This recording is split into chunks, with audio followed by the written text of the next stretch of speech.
and welcome back to my channel. In today's video, a little late, but we're gonna go over all of the books that I read in October.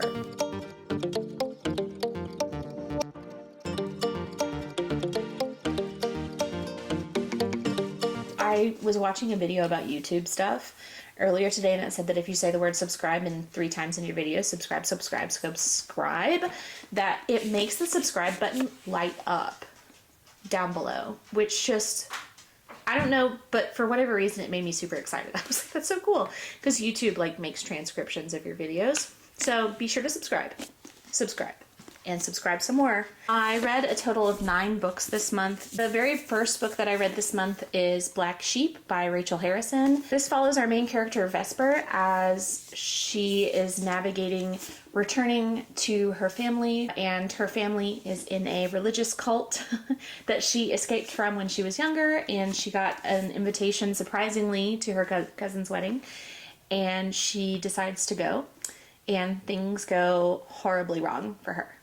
This was really good. I enjoyed it. I enjoy most of Rachel Harrison's books. I've read 4 of them, I think. I've read Cackle, I've read Such Sharp Teeth, Black Sheep, and The Return. I've enjoyed all of them. They're good. They're not very long. This one is about 300 pages, and it's always a really good story with Rachel Harrison's books. So if you're wanting something a little spooky, I recommend checking her books out. And some of her books are, like, this one was a little bit more on the spooky side. Some of them, like Cackle, are a little more on the cozy side with some light spooky elements. But I did really enjoy Black Sheep by Rachel Harrison. The next book that I read, I don't have a copy of because I read it as an ARC and I have not gotten a physical copy yet, and that is All That Consumes Us by Erica Waters. I'll put it here. I really enjoyed All That Consumes Us. All That Consumes Us follows Tara, a first-generation college student, I believe, as she joins an Ivy League coded college in hopes of joining their academic society. When she gets there, she does not get accepted to the academic society, but she decides to go anyways. And when she gets there, one of the students who got accepted in her place mysteriously dies, and she ends up taking their place in this super weird, super secret academic society that's not really a super secret because everybody on campus knows about it, but they have secret academic society vibes.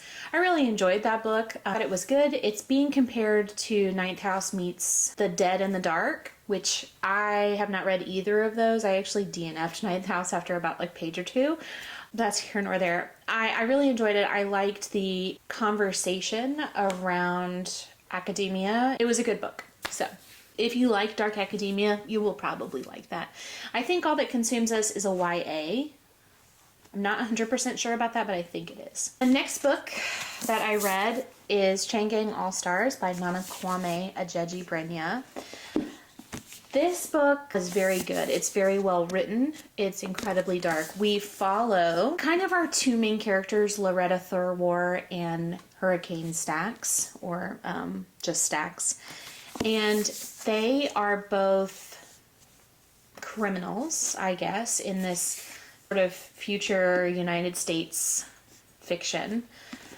And they are both in a program where essentially prisoners can basically become gladiators and have fights to the death to win their freedom, essentially. And this was really dark. There's other characters in here as well, and there are other things that are happening. This is not a book that I recommend lightly. It is very good, it's very well written, but you need to check trigger warnings and you need to make sure that you're emotionally able to handle this because of the subject matter. It's a great book, and I found it kind of traumatizing because it's a future of the United States that I could absolutely see happening, where prisoners are just expected to kind of fight to the death for our entertainment. That was the other aspect of it, was that people at home were watching it like sports, you know, just on TV. So this was really good. I do recommend it. I think that it's something that if you're interested in reading this, I think you should. And I am really looking forward to reading other books by this author because the writing was absolutely spectacular. The way he crafted the story, I really loved. This was a really great book. Next, I read Assistant to the Villain. This book was garbage. Like, I'm just gonna be honest, I did not really enjoy this book. I think that if I had been in a better headspace, like if I hadn't just come off reading this book, maybe this one would have gone over better. I feel like this one was meant to be a sort of cozy fantasy romance plot, and it was that, but it was kind of too cutesy and just a little too silly for me. And I normally, I think I would have enjoyed this, but there was just something about like the order that I read books this month or whatever, but I just did not like this. And the other thing that really bothered me was the ending. I felt like it was leaning towards cozy, and then the ending happened. Spoiler warning. If you have not read this and you want to, click ahead about 20 seconds. But the ending happened and the bad guy turned out to be her dad. And her dad had been like very sweet. She really loved her dad. And then he just, when he explained his motivations, kind of in the stereotypical, like, let me be the bad guy and explain why I did what I did in my entire plot while you are, coming to like fix it. I don't know. Anyways, he was very cruel. It was just unnecessarily cruel, and I did not like this. So Assistant to the Villain follows Evie. She is out of work, and she is supporting her family because her dad is sick from a mysterious illness. Her sister is much younger than her, and she meets up with the mysterious villain kind of by accident, and he invites her to become his assistant. Obviously, they fall in love. Obviously. And so it's about her coping with being the assistant to the villain. That sounds like something you want to read, and you're into maybe something that's cutesy and you can kind of look past the weirdness or the inconsistencies or, just kind of overall bad writing. You might enjoy this. And normally, like, I loved Fourth Wing, I loved Iron Flame. I can get down with some occasionally bad writing. This just wasn't for me. So, did not enjoy this. Next, I got an arc of Two Twisted Crowns. This is by far and away my favorite book of the month. It fits right into the genre that I really enjoy reading, which is fantasy romance. I loved Two Twisted Crowns, and I cannot believe that I haven't gotten myself a copy yet. It is the sequel to One Dark Window, where we follow Raven and Elspeth in the end of One Dark Window. Spoiler. Elspeth and the monster in her head, who is the Shepherd King, finally overtakes her. And Raven and this monster now have to get the last of the Providence cards to sort of save the universe that they're in. It was amazing. This book was so good. It was like such a good sequel. And obviously everything kind of ended exactly the way it should and kind of exactly the way you want it to. But the way we got there, it was so good. One Dark Window was really good. Two Twisted Crowns, even better. I highly recommend that if you like fantasy romance, or if you are thinking about dabbling your little toes into the fantasy romance genre, that you pick these up. It's a duology, so it's only 2 books. They're both out, okay? Neither one of them are super long. They're only about 400 to 450-ish pages, I think. And it is well written, perfect for fall. It's dark. It has some excellent romance. You have to read it. Like, you just have to. I don't know what to tell you, but you have to. I read The Queen of Nothing by Holly Black. This is the final book in the Cruel Prince series. I don't officially know what this series is called. Something about Elfheim. But it's a whole thing where there's like spin-off series and everything. I read this. This is the final book. I enjoyed this. I enjoyed the series overall. This was not my favorite. And I wish that these had been longer. It's a YA. The story is really good. And I can tell from, I have the Barnes & Noble edition of the Stolen Heir. I can tell that Holly Black had more, that she could have made this longer and made it more fleshed out so that the ending it just felt rushed. It just felt like it was a rushed ending. In this one, we're following Jude after the last book and Cardan's betrayal. I love that they're just like continuing to betray each other. Like, I think that's great.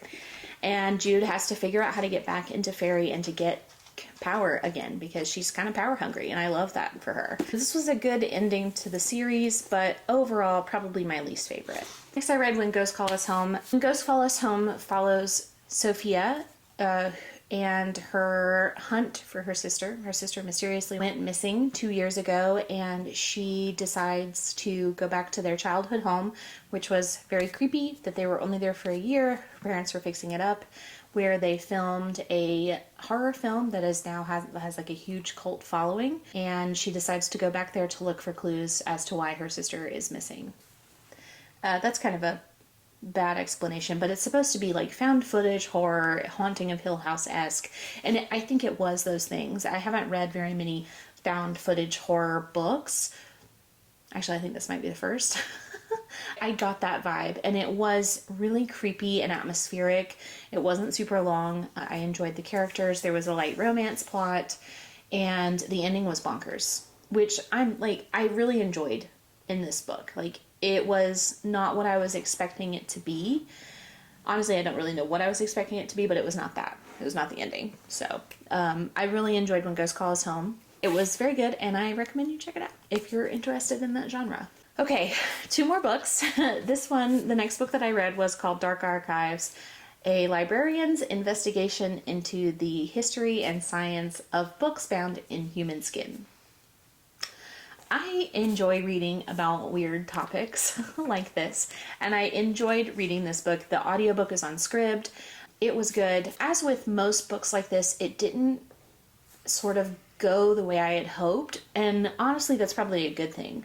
What she discovered when she was writing this book is that a lot of the books that people claim are bound in human skin are not actually bound in human skin.